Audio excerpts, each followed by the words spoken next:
السماوات مطویات بیمینہ سبحانہ وتعالی عما یشرکون۔ لوگوں نے اللہ تعالیٰ کی اس طرح قدر نہیں کی جس طرح اللہ کی قدر کرنے کا حق تھا۔ قیامت کا دن ہوگا اور اللہ تعالیٰ ساتواں آسمانوں اور زمینوں کو اپنے دائیں ہاتھ میں لپیٹ لے گا اور اس کو گھمائے گا، گھما کر جب پھینکے گا تو اللہ تعالیٰ پھر بندوں سے پوچھے گا، اچھا یہ بتاؤ لمن الملک اليوم، آج کے دن بادشاہی پھر کس کی ہے نا ملوک الارض، دنیا کے بادشاہ کہاں ہیں؟ کوئی آواز نہیں آئے گی، سناٹے چھا جائیں گے۔ للہ الواحد القہار، آج ایک اللہ زبردست کی بادشاہی ہے جس کے سامنے نبی، ولی، بزرگ، فرشتہ اللہ کی اجازت کے بغیر بات کرنے کی ہمت نہیں رکھتا ہے۔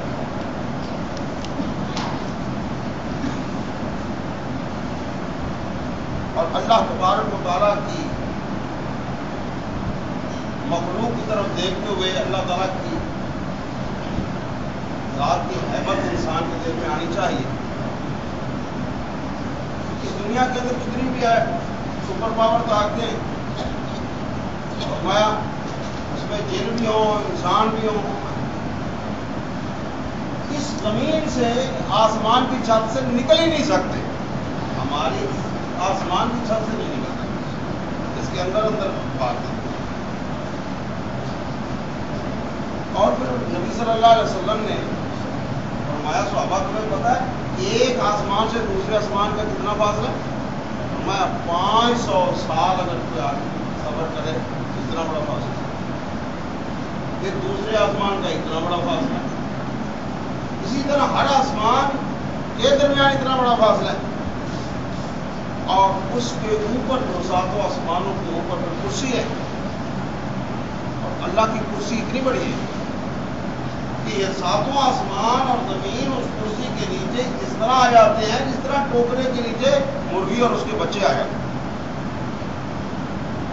اور اللہ کا عرش اتنا بڑا ہے کہ یہ کرسی اس عرش کے مقابلے میں ایسے ہے جیسے کسی جنگل کے اندر کوئی انگوٹھی گری ہو۔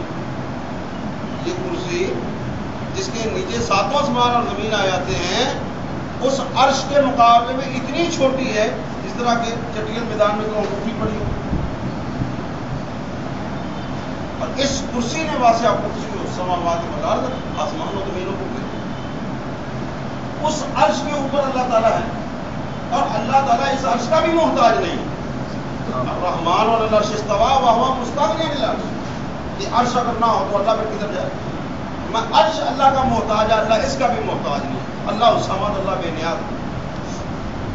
اس عرش کے اوپر اللہ تعالیٰ ہے، هو الاول والآخر والظاہر والباطن وهو بكل شيء، وہ اول ہے اس سے پہلے کوئی چیز نہیں، وہ آخر ہے اس کے بعد کوئی چیز نہیں، الظاہر وہ اوپر ہے سب سے، اس کے اوپر کوئی چیز نہیں، وہ باطن ہے اس کے علاوہ کوئی چیز نہیں۔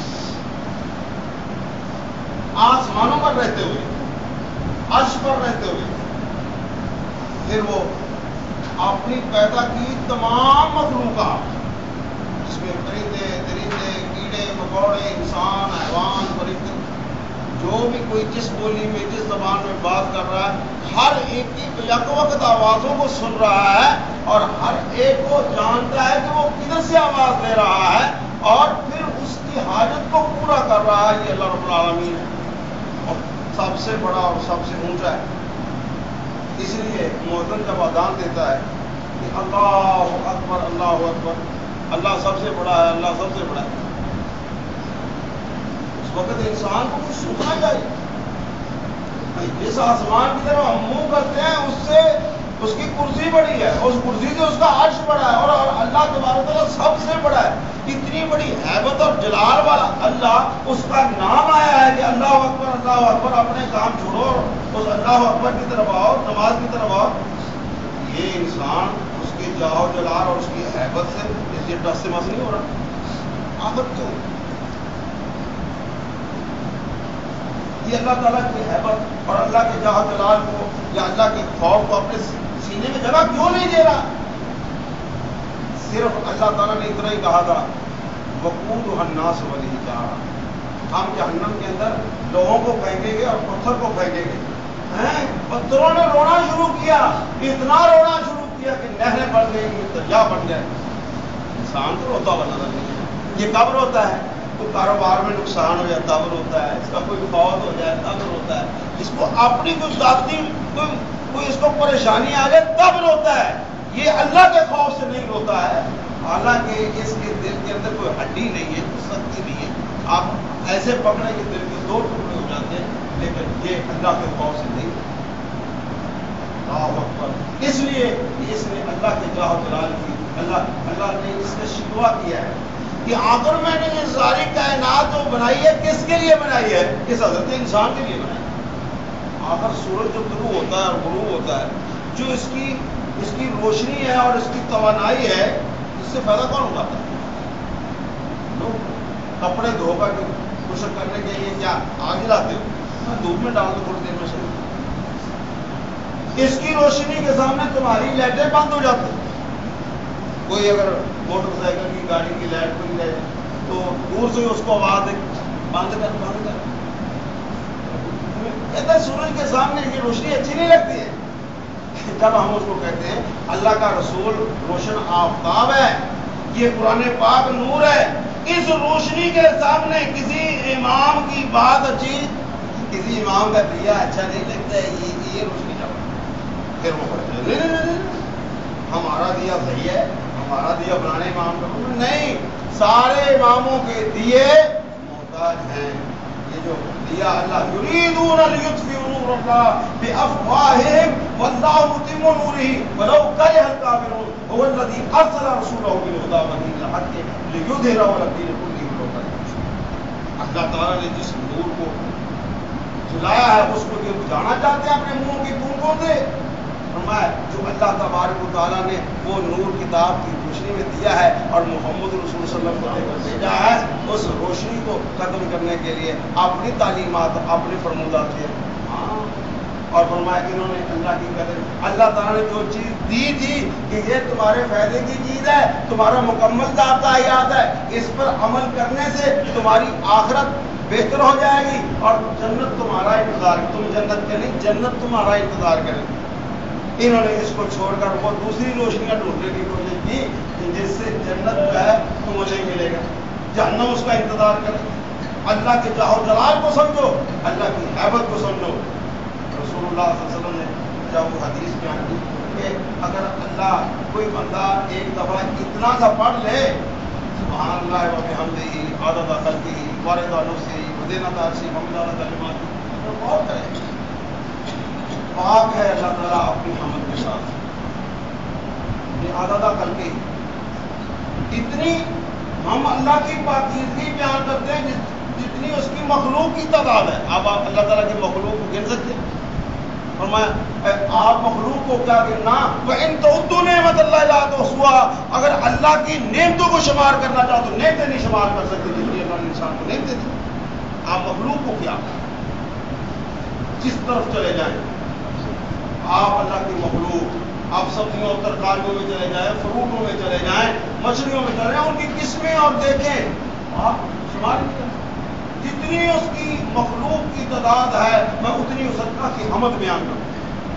آدھا وارضا نفسی، جس طرح اس کی ذات کے لائق ہے، اس کے نفس کو لائق ہے، جس طرح وہ چاہتا ہے کہ بندہ میری تعریف کرے میں اس طرح اللہ کی تعریف بیان کروں. وہ دینا تھا جتنے اس کی عرش کی زینت ہے، آپ کو پتا نہیں سب سے بڑا ہے اور اس کی زینت اللہ جو اللہ نے اس عرش کو سجایا ہوا، یہ تو آسمان کو ستاروں جو عرش کو سجایا ہوا وہ تو عجیب ہے. میں اس کی زینت کے برابر اللہ کی حمد بیان کروں. وامد اعلیٰ کلمات اور اللہ کی تعریف کے کلمات جس سیاہی سے لکھے جا سکتے ہیں میں اتنی اس کی اللہ کی تعریف بیان کرتا ہوں۔ اور اللہ تعالیٰ فرماتے ہیں اگر بندہ اللہ کی تعریف لکھنے شروع، ساری مخلوق اللہ کی تعریف لکھنی شروع کر دے، سارے درختوں کی کلمے بن جائیں، سارے دریا سیاہی بن جائیں، اور ساری مخلوق انسان جن فرشتے اللہ کی تعریف لکھنے شروع کر دیں، مخلوق ختم ہو جائے گی، کلمے ٹوٹ جائیں گی، دریاؤں کی سیاہی ختم ہو جائے گی، لیکن تیرے رب کے کلمات کی تعریف ختم نہیں ہوگی۔ فرمایا اگر پھر 7 دفعہ یہ سمندر بن جائے سیاہی، اور 7 دفعہ یہ درختوں کی کلمے، اور 7 دفعہ انسان کے ختم ہونے کے بعد دوبارہ پیدا کر لکھیں، اللہ کی تعریف ختم نہیں ہوگی۔ فرمایا میں اس سے بھی زیادہ اللہ کی تعریف بیان کرتا ہوں۔ فرمایا جب بندہ یہ اتنی سی زبان ہلاتا ہے تو اللہ تعالیٰ کہتا ہے بغیر حساب و کتاب کے اس کے نامہ مال میں اتنی نیکیاں لکھ دو کہ یہ دیکھتے ہی رہ جائے کہ یہ نیکیاں آئیں کدھر سے۔ یہ ثواب اللہ کیوں دیتا ہے؟ جب انسان اللہ تعالیٰ کی ذات کے بارے میں سمجھتا ہے کہ میرا اللہ اتنے بڑے جاہ و جلال والا ہے، میں اس کی مخلوق ہوں اور میں اس کے سامنے کھڑا ہوں گا، لیکن انسان جب یہ دیکھتا ہے کہ نہیں اللہ تو بڑا ہے، یہ امام بھی امام آدم ہے، یہ غوث اعظم ہے، یہ فلاں، میرے مقابلے میں کوئی غوث اعظم تو نے کیسے بنا دیا؟ جو اپنی زندگی کو قائم نہ رکھ سکا اور مر گیا، میرے مقابلے میں اس کو لے آئے، بندے کو لے آئے، مخلوق کو لے آئے، جو اپنے نفع نقصان کا مالک نہیں ہے، جو خود پیدا کیا گیا ہے، وہ کسی چیز کو پیدا نہیں کر سکتا۔ ما یملکون من قطمیر، کھجور کی گٹھلی کے اوپر داغے گا اتنا بھی اختیار نہیں رکھتا کہ کھجور کی گٹھلی کے اوپر داغا ہی چڑھا سکے، وہ بھی ہم ہی چڑھاتے ہیں۔ پھر آخرکار تم نے میرے مقابلے میں اس مخلوق میں سے کسی چیز کو لایا کیسے؟ یہ تو بتا انسان، تجھے یہ کتاب بھیجی تھی، اس کا مطالعہ کیا تھا اور بتایا نہیں تھا کہ جن لوگوں کو تم اللہ کے علاوہ پکارتے ہو لن یخلقوا ذبابا، ایک مکھی نہیں بنا سکتے، اور لا یخلقون شیئا وهم یخلقون، کسی چیز کو پیدا نہیں کر سکتے اور وہ خود پیدا کیے گئے ہیں۔ جو ایک دولے کی مکھی نہیں بنا سکتا، بتاؤ 5 کلو کا لڑکا کیسے بنا سکتے؟ تم اس سے اولاد مانگتے ہو، اس سے مانگو جس کے یہاں کسی چیز کی کمی نہیں ہے، اور اس سے نہ مانگو تو کچھ نہیں دے سکتا۔ اللہ تعالیٰ سے دعا ہے اللہ تعالیٰ اپنی تقدیر پر قیام رکھے اور آنے کا فرمائے۔